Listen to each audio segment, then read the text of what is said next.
ಸಾರ್ವಜನಿಕ ಜೀವನದಲ್ಲಿ ಪ್ರವೇಶ ಇಲ್ಲ. ಬ್ರಿಟಿಷ್ ಇಂಡಿಯಾ ಸರ್ಕಾರ ಇದ್ದೇ ನಮ್ಮ ಕೈ ಕೆಲಸ ಮಾಡಕ್ಕಾಗ್ತಾ ಇಲ್ಲ.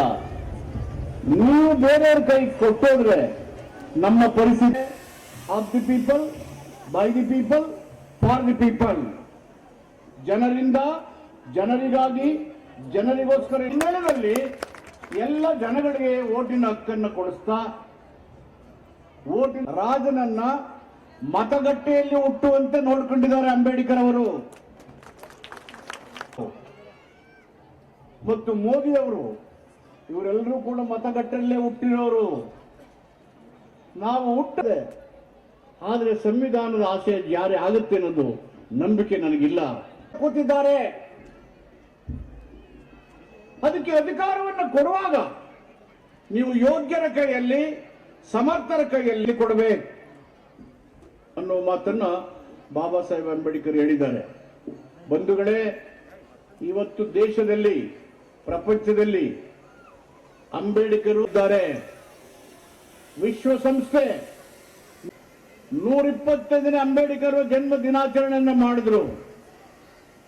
ಭಾರತದ ನಾಯಕರೊಬ್ಬರಿಗೆ ವಿಶ್ವಸಂಸ್ಥೆಯ ಇಂಥ ಒಂದು ಶ್ರೇಷ್ಠವಾದಂತ ಸಂವಿಧಾನವನ್ನು ಇಟ್ಕೊಂಡು 76 ವರ್ಷಗಳ ಸ್ವಾತಂತ್ರ್ಯ ಗಣರಾಜ್ಯದ ಸಂದರ್ಭದಲ್ಲಿ ಜಾತೀಯತೆ, ಧರ್ಮದ ಅಸಮಾನತೆ, ಸ್ವಾತಂತ್ರ್ಯದ ಹರಣ ಇವೆಲ್ಲವೂ ಸ್ವಾತಂತ್ರ್ಯದ ಉದ್ದೇಶಕ್ಕೆ ಭಂಗ ತರುವ ಸಂಗತಿ. ಸಂವಿಧಾನಕ್ಕೆ ಅಪಮಾನವನ್ನ ಬಡವರು ಬಡವರಾಗಿ ಉಳಿತಾರೆ. ಕೆಲವರ ಕೈಯಲ್ಲಿ ಶ್ರೀಮಂತರ ಆಸ್ತಿ ಅವರ ಕೈಯಲ್ಲಿ ಸೇರೋಗುತ್ತೆ. ಯಾರಿಗೆ ಹೋರಾಟ ಇಲ್ವೋ, ಹೋರಾಟ ಮುಖದ ವ್ಯಕ್ತಿತ್ವ ಇಲ್ವೋ, ಇವೆಲ್ಲವೂ ಸೇರಿ ಚರಿತ್ರೆಯನ್ನು ನಿರ್ಮಾಣ ಮಾಡುವುದು ಅಂತ ನಾಯಕರ ಕೈಯಲ್ಲಿ ರಾಜಕೀಯ ಅಧಿಕಾರವನ್ನು ಕೊಡದೆ ಹೋದ್ರೆ ನಾವು ಮತ್ತೊಮ್ಮೆ ಕಷ್ಟಕ್ಕೆ ಸಿಗಬೇಕಾಗುತ್ತೆ. ಅದಕ್ಕೆ ಅಂಬೇಡ್ಕರ್ ಬಹುತ್ವವನ್ನು ರಕ್ಷಣೆ ಮಾಡಿ ಸಮ ಸಮಾಜದ ನಿರ್ಮಾಣಕ್ಕೆ ಮತ್ತು ಸ್ವಾಭಿಮಾನದ ಬದುಕಿಗೆ ಪ್ರೇರಣಾ ಶಕ್ತಿ ಆಗಲಿಕ್ಕೆ ಸಾಧ್ಯ ಇದೆ. ಈ ಘೋಷಣೆ ಮುಖಾಂತರ ಮತದಾರರಲ್ಲಿ ಜಾಗೃತಿಯನ್ನು ಮೂಡಿಸಬೇಕು. ಬಾಬಾ ಸಾಹೇಬ್ ಅಂಬೇಡ್ಕರ್ ಸಂತೋಷ ಪಟ್ಟಿದ್ರು, ಉಲ್ಲಾಸ ಭರಿತರಾಗಿದ್ರು. ಆಚಾರ್ಯ ಕೃಪಲಾನಿ ಅವರನ್ನ ಭೇಟಿ ಮಾಡಿದ್ರು. ಬಾಬಾ ಸಾಹೇಬ್ ಅಂಬೇಡ್ಕರ್ ಏನಿಷ್ಟು ಸಂತೋಷವಾಗಿದೆ ಅಂತ ಕೇಳಿದ್ರು. ಇಲ್ಲಿಯ ತನಕ ರಾಜ ಅರಮನೆಯಲ್ಲಿ ಹುಟ್ಟುತ್ತಿದ್ದ ಈ ಜನ ಎಲ್ಲ ಬಡವರು, ಅನಕ್ಷರತರು, ಆಸೆ ಬುರುಕರು, ದುಡ್ಡು ಕೊಟ್ಟು ಇವರು ಓಟನ್ನು ಖರೀದಿ ಮಾಡ್ತೀವಿ ಅಂತ ಹೇಳ್ತಾರೆ ಆಚಾರ್ಯ ಕೃಪಲಾನಿ ಅಂಬೇಡ್ಕರ್ ಅವರಿಗೆ. ಅಂಬೇಡ್ಕರ್ ವಾಪಸ್ಸು ಆಚಾರ್ಯ ಕೃಪಲಾನಿ ಹೇಳ್ತಾರೆ, ಹೊಂದಿದ್ರೆ ನಿಮಗಿಂತ ದೊಡ್ಡ ಭಿಕ್ಷುಕ ಪ್ರಪಂಚದಲ್ಲಿ ಯಾರು ಇಲ್ಲ ಅಂತ ಹೇಳ್ತಾರೆ. ಅಂದ್ರೆ ದುಡ್ಡಿನ ಮಹತ್ವ, ರಾಜಕೀಯ ಅಧಿಕಾರವನ್ನ ಖರೀದಿ ಮಾಡದೇ ಇರುತ್ತದೆ.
ಸರ್ ಹಿಂದೆ ಬರ್ರಿ ಸರ್